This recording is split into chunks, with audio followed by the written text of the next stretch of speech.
مشاهدين ومتابعين كايرو لايف قناة القاهرة 24، أهلا ومرحبا بحضراتكم في بث مباشر جديد. معكم إبراهيم الكيلاني من محافظة الإسماعيلية، وتحديدا على ضفاف قناة السويس ومن أمام النخيل الذي كان شاهدا على نصر أكتوبر المجيد عام 1973، ونلاحظ آثار الطلقات الإسرائيلية، وتظل هذه النخلة شاهدة بآثارها على نصر أكتوبر المجيد. نحن الآن أهلا بك أستاذ عبد الرحمن على قناة القاهرة 24. اهلا بحضرتك استاذ ابراهيم الكيلاني وبجميع الساده مشاهدي موقع 24، والزميل العزيز الاستاذ محمود المملوك رئيس التحرير. طبعا النهارده في الحقيقه ابراهيم يوم تاريخي بكل ما تعنيه الكلمه من معنى. طبعا احنا النهارده في اجواء احتفالات مصر بذكرى انتصارات اكتوبر. احنا هنا على ضفاف قناه السويس. بحييك في الحقيقه ان انت بتتكلم عن نخله العبور. احنا هنا في الاسماعيليه كلنا عارفين في الحقيقه، يمكن اجيال الجديده ما تعرفش قصه بنسميها نخله العبور. هي موجوده هنا في شاطئ الضنفار على قناه السويس. نخله العبور دي في الحقيقه كانت موجوده على التبة الغربية لقناة السويس. كان هنا المنطقة دي منطقة جبلية، كان على الضفة الأخرى العدو الإسرائيلي، وكان في فترة حرب الاستنزاف وفترة تبادل إطلاق النار بين فترة وأخرى. في الحقيقة يمكن بنرى آثار طلقات النار هنا إبراهيم موجودة، شاهد على عظمة المصريين وعظمة قواتنا المسلحة في الحقيقة وعظمة جيشنا، وشاهد على التاريخ سطر المصريون وجنودنا جنود القوات المسلحة في حرب أكتوبر المجيدة في الحقيقة. طبعا مش عايز أقول لحضرتك إن كل زائري محافظة الإسماعيلية وقناة السويس حريصين دائما وأبدا إن هم يزوروا هذه النخلة. طبعا لم تؤثر عوامل الزمن على الآثار الخاصة بالحرب وطلقات، يمكن طلقات الرشاش، طلقات RPG موجودة على جسم النخلة زي ما حضرتك شايف. واحنا من خلال منبركم المحترم منبر القاهرة 24 بندعو كل المدارس في مصر كلها ييجوا هنا في منطقة القناة. في الحقيقة هيئة قناة السويس وعلى رأسها الفريق أسامة ربيع بترحب بكل الزيارات الخاصة بتعريف المصريين بتاريخهم هنا في قناة السويس، سواء قناة السويس الحالية وقناة السويس الجديدة. ييجوا يشوفوا تاريخهم ويشوفوا عظمة أجدادهم وبطولات قواتنا المسلحة وجيشنا المصري العظيم، اللي احنا في الحقيقة بنستغل هذه الفرصة بتوجيه التهنئة لكل جندي وكل قائد في قواتنا المسلحة، وعلى رأسهم طبعا الفريق الأول محمد زكي وزير الدفاع، والسيد الرئيس عبد الفتاح السيسي القائد الأعلى للقوات المسلحة. في الحقيقة احنا إبراهيم النهارده موجودين على ضفاف قناة السويس. وبالمناسبة عايز أقول طبعا باعتباري موثق قناة السويس الجديدة، وعشان الناس تعرف يعني ايه كلمة موثق، انا شرفت ان انا وثقت حفر قناة السويس الجديدة من اول ليلة حفر حتى حفل الختام. يمكن تشرفت بالحضور مع فخامة الرئيس عبد الفتاح السيسي في حفل الافتتاح الاسطوري. طبعا قناة السويس الجديدة اضافت شريان جديد من شرايين الخير والتنمية لمصر. في الحقيقة يكفي اقول لحضرتك عشان نرد على بعض المشككين سواء في الداخل او في الخارج على الجدوى الاقتصادية لقناة السويس الجديدة، ان احنا في 29 سبتمبر الماضي عبرت قناة السويس 87 سفينة. بقولها تاني، 87 سفينة حققت عائد في يوم واحد يا استاذ ابراهيم قيمته 22 مليون دولار. يعني بنتكلم عن حوالي 330 مليون جنيه حققتهم قناة السويس في يوم واحد، هو يوم 29 الماضي 29 سبتمبر الماضي. وده بيؤكد قيمة والجدوى الاقتصادية من قناة السويس الجديدة في الحقيقة. والله يا أستاذ عبد الرحمن، حاليا مشهد رائع داخل قناة السويس وعبور أحد السفن حاليا من قناة السويس. طبعا برضه من المشاهدين هي دي قناة السويس وقناة السويس الجديدة اللي أنا عايز أقول هنا. الرئيس السيسي راهن على وطنية المصريين، راهن على وطنية المصريين عندما أصر أن يكون تمويل قناة السويس تمويلا مصريا خالصا، ورفض عروض البنك الدولي، صندوق النقد الدولي، المؤسسات المالية الدولية المانحة. قالت احنا هنمول قناة السويس. الرئيس السيسي رفض لتكون قناة السويس الجديدة مصرية خالصة 100%، فكرة وتمويل وتنفيذ مصري 100%. او عايز اقول لحضرتك واقول للسادة المشاهدين ان لأول مرة في تاريخ مصر كان المصريون يقفون طوابير امام البنوك. ليه؟ عشان يدفعوا فلوس للبلد.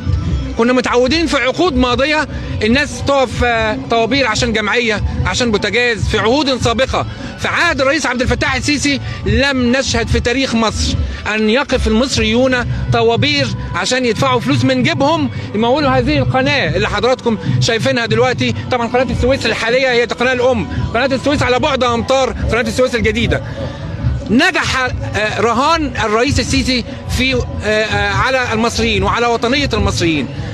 مش عايز يعني أفيض في تفاصيل قناة السويس الجديدة، لكن خليني أقول لحضرتك أنه لولا قناة السويس الجديدة ما نجحت الهيئة في أزمتها الشهيرة في السفينة ايفر جيفن التي تعطلت في قناة السويس في الفترة من 23 مارس حتى 29 مارس الماضي.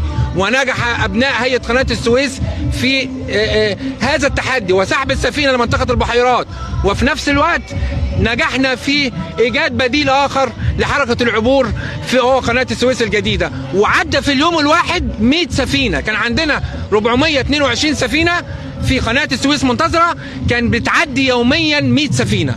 ولولا قناة السويس الجديدة ما كانش هتعدي ولا سفينة من السفن دي، لأن قناة السويس الأم اللي احنا قدامها دلوقتي دي متوسط عبورها. السادة المشاهدين يبقوا معانا برضه شايفين عبور السفن من قناة السويس وهي القناة الأم. عايز أقول لحضرتك كلمنا برضه على متوسط العبور كان 50، متوسط العبور كان 50 سفينة. بعد قناة السويس الجديدة أصبح لدى القناة قدرة استيعابية 100 سفينة في اليوم. في اليوم. يعني رؤية مبعدية، رؤية مستقبلية. نجح الفريق أسامة ربيع طبعا في الحقيقة، ومن قبله الفريق مهمة ميش، وإرادة السياسية المتمثلة في الرئيس عبد الفتاح السيسي في أن يجعلوا هذه الفكرة وهذا الحلم واقع احنا شايفينه دلوقتي. أعظم مشروع تم إقامته على سطح الكرة الأرضية في عام واحد هو قناة السويس الجديدة. وده مش كلامي، أنا راجل صحفي دقيق فيما أقول وفيما أكتب. اللي قال الكلام ده رئيس غرفة الملاحة البحرية العالمية، وعبر عن انبهاره بما فعله المصريون. جمعوا 64 مليار جنيه في أقل من أسبوع. يا جماعة الكلام ده، الحالة الوطنية دي حالة تدرس غير مسبوقة في تاريخنا. يمكن من أيام طلعت حرب كان بيدعو المصريين للاكتتاب في مشروعات ومؤسسات وطنية، لكن لم يجتمع المصريون على قلب رجل واحد في مشروع زي ما اجتمعوا في قناة السويس الجديدة.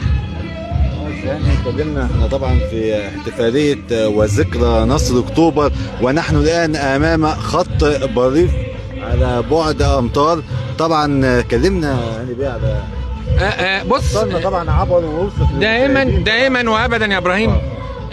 التاريخ لا يكذب ولا يتجمل. ما فعله المصريون من ابطالنا في قواتنا المسلحة في حرب اكتوبر ما زال يدرس في كبرى الاكاديميات العسكرية في العالم. خط برليف اللي منه بقايا موجودة قدام حضرتك، يمكن مكتوب عليها تحيا مصر. تحيا مصر. هذا الأثر وهذا التاريخ يجسد إرادة المصريين. احنا عبرنا في اكتوبر من الانكسار إلى الانتصار في 6 ساعات. وعايز اقول لحضرتك حاجة، ويمكن ده اول مرة بقوله. انا كنت مع صديقي وانا افخر بصداقة هذا الرجل، معالي الفريق كامل الوزير، وزير النقل الحالي، وكان رئيس اركان الهيئة الهندسية خلال حفر قناة السويس الجديدة. كنا معاه ليل ونهار. الراجل ده قال لي كلمة لما انا قلت له يا معالي الفريق، يا سيادة اللواء كامل، هل هنقدر نحفر قناة السويس في سنة؟ ده حاجة صعبة. بنتكلم عن 72 كيلو منهم 35 كيلو في قلب رمال سيناء. فضحك وتبسم ابتسامة الواثق، قال يا هاني احنا عبرنا من الانكسار للانتصار في 6 ساعات. مستكتر ان احنا نحفر القناة في سنة، ان شاء الله هنحفرها في اقل من سنة، وقد كان. فهي دي إرادة المصريين وإرادة قواتنا المسلحة وإرادة جيشنا والإرادة السياسية المتمثلة في الرئيس عبد الفتاح السيسي. وانا هنا عايز اقول حاجة يا ابراهيم لو تسمح لي طبعا. يعني كلنا كمصريين نعاني ظروف وظروف الإصلاح الاقتصادي وتداعيات الإصلاح الاقتصادي، لكن على الجانب الآخر هناك وطن يولد من جديد. مصر يا جماعة بتولد من جديد. كلنا نعاني من أثار الإصلاح الاقتصادي، لكن على الجانب الآخر في وطن جديد بيتعمل، في عندنا مدن جديدة بتتبني، في طرق. أنا لا أروج للحكومة ولا أسوق إنجازات، ولكن الواقع لا يكذب ولا يتجمل. احنا النهاردة يا جماعة بنتكلم عن مدينة الإسماعيلية الجديدة على بعد أمتار مننا، 57 ألف وحدة سكنية على ضفاف قناة السويس الجديدة. عندنا مدينة رفح الجديدة، عندنا المنصورة الجديدة، عندنا دمياط الجديدة، عندنا العلمين الجديدة. أنا لا أعدد إنجازات الحكومة، لكن ما نراه يا جماعة والله لم يحدث منذ فجر التاريخ. يعني الناس ساعات، وأنا هنا لا أجمل أحد، بتقارن وتقول وتؤرخ لعهد محمد علي وتقول عصر محمد علي. لا، عصر ما نشهده في عصر الرئيس عبد الفتاح السيسي يفوق ما حدث في عهد محمد علي. وانا لا اكذب ولا اتجمل ولا اجمل احد، انا صحفي اعبر عن الوطن والمواطن فقط.